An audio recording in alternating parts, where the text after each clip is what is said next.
You ain't got no eyes, but you know where to find us. And where are your hands that you know how to feel and touch all the places and pieces how you plan to kill us? And you ain't got no heart or mind, but you rip mine apart every time I hear you coming, because I know and fear the danger that you are, the danger that you are, the danger that you are, the danger in your name, Cancer.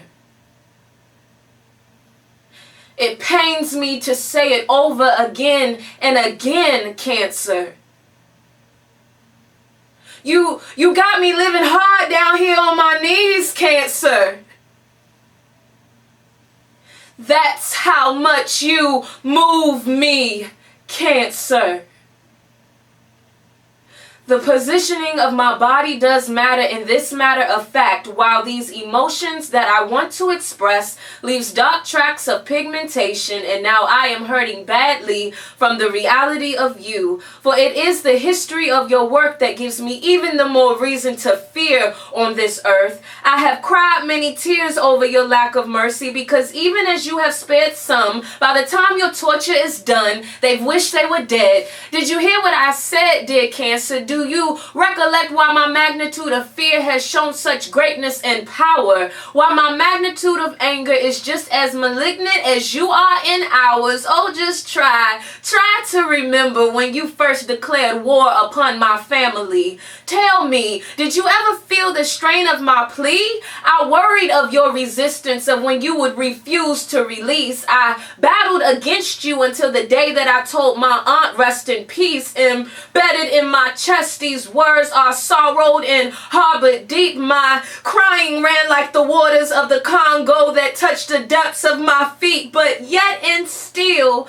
it is impossible for you to sympathize with such a feeling. Prove to me how daring and shameless you are, Cancer. You imprisoned my aunt as you bound another. I would like to forget that wretched story of how far you traveled to touch my mother. As we discovered you like no other, it was a forced entry through the back door. Put a pistol to my head while my mother's breast is getting sore, and you took all that you could, including a key that would inevitably be your way of saying, I am coming back for more. But please don't come back again. I am begging you now like I did back then. I am begging you now like I did back when I was 12 and adolescent. A child, I felt your presence, and now I am 24 while I only implore for relief. But ready or not, here is apprehension underneath my mother's breast again, and I cry an unbearable sound for the poison that makes her weak and sends her to moaning, groaning for salvation. And there is that Savior who I believe brings such miraculous restoration, glory in life, glory in death. But I would be lying if I said I were ready for my mother to take that kind of a rest. And so my soul has reached the capacity of anguish that I can't even begin to explain, while you travel beyond my comprehension and you won't stop this deadly train. Where is the next destination that you will choose today? I see you turning that way to get to the lungs, and all we have learned to say is that there is no disregarding any part of the body when you can infect and become more alive than you ever have been. Cannibalistic can compare to how you eat away at the skin. Disfigure it, cover it, taste it, and taste the flesh while you eat it alive, as if it is not enough that the heart is crushed with eyes that stare as hard as bouldering rocks. Cancer, did you hear what I said? That by the time your torture is done, they wish they were dead. The idea is demented, deranged, insane. Why, of course, that's the only way I can genuinely describe and explain in detail the many ways that you spread to kill with an identity so despairingly true. And here are all of my donations that I give to get rid of you. That this life we fight for, the struggle won't come on no silver plate with no silver spoon. And even even with all the money in the world that I make to push and push to move on behalf of trying to find ways to eliminate your host,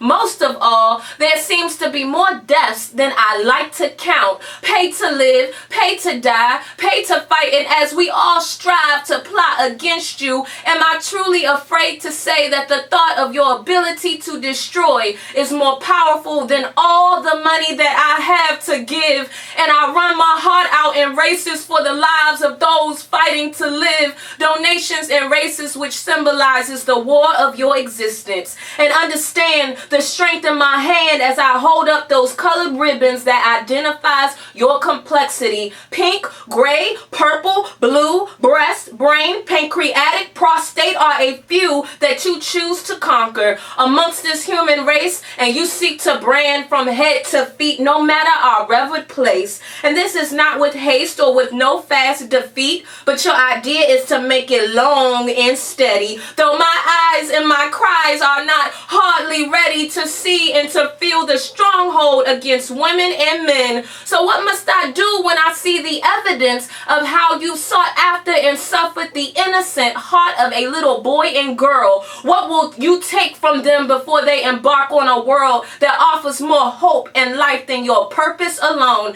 Give them back, mommy and daddy, because there is no place like home, a place where hospital beds and treatment centers are unheard of, a place where chemotherapy isn't a familiar thing and testing of white blood cells aren't a morning routine. Give that child back their swing sets, train treks, blessed memories, and laughter of a revelry that has always been theirs. Give mama back her baby to rock in that age-old rocking chair. Let mama kiss that child's little head and stroke that child's hair that was always meant to be there to keep, designed and aligned by their own creator, and give that child back the imagination that daddy can beat every giant on the face of the earth, although he pains from the truth that you may be stronger than any giant he has ever seen. Above all things, how dare you touch our children? An insanity that consumes power, a power that you are not willing to let go of. So if that is the case, which it has been for years, let me cry this last resentful tear and tell you then what I want to do. Cancer, I want to make you a part of a magic show, so that when I put you inside of a big black hat and snap my fingers just like that, you go to hell with pulling out a rabbit. Matter of fact, I want to turn my hat into an open casket so everyone can see that you are finally dead and gone. And instead of crying sorrows and singing hymnal songs for the rest of the day, I'll be digging the dirt up from my auntie's grave. Pull her out, put you in. Now, if you had breasts, let me tell you what I would do next. I would do to them what you did to my mothers. I would distort them from one to the other, make you desperately discern and decipher whether to cut them off like the doctor said, make you toss and turn in your bed, your deathbed, or wherever you lay your head. Know what past making amends and breaking bread, because the torture I give you will be your hell on earth. I take away everything that you think you're worth. Like the hair on your head, I'd start with that first, pull every piece out one by one and give each strand back to the little boy and girl who never asked for you to come. Cancer, I suggest you pick up and run. And I ain't talking about a race at the sound of a gun. And I ain't talking about no charity, no relay for life or making strides, but stretch your legs like you are running to hide. Dying to hide, dying to hide, dying to hide. Die while you hide, but before your time rides short, keep running for fear, run for shame, run until your tears pour down like rain for all of the hurt and the pain that is detailed all over my heart. And the worst part is that my imagination runs with me at best. So when I finally wake up from a miserable night's rest, I realize that what I really want to do lives caged in beneath my chest and manifests only in the back of my mind. You ain't got no eyes, but you know where to find us. And where are your hands that you know how to feel and touch all the places and pieces how you plan to kill us. And you ain't got no heart or mind, but you rip mine apart every time I hear you coming. Every time I hear you coming. Every time I hear you coming. Every time I hear you coming, I can't keep hiding. Trepidation and shaking internally. Tired of running away because my feet are barely making it. And now I am left in the open to encounter you face to face. Yes, face to face. No eyes, no hands, no heart, no mind. But you are a live disease, and I have all the time and life inside of me to encounter and fight you. We must fight you for the survival of man, so that we will begin to comprehend the majesty in our own strength. It is not boasted by our might, but hidden in our spirit. Fear and isolation is a reality, and I hear it when I allow my mind to control and produce the thoughts of weakness. But to live through your struggle is a praise song on my lips. And if one should die, they will open their eyes to only arrive at a holy place where cancer, your strongholds are stripped, and there is a holier face ready to embrace and say, my child, I know all the things I have planned for you. Either way, we must fight until all is done. This inner battle is as flaming as the sun. The faith that we live for tells me that our fight has already won, just because the power alone is inherited in our blood, a power that we have fought with against you since the mention of your name, and we will continue to fight you until our last days are claimed. Contest you with the humility in our hearts or spiritually on our knees. No matter the power, that's how much you move me. I lift up my pen to write a note to your end. Dear Cancer, here I come.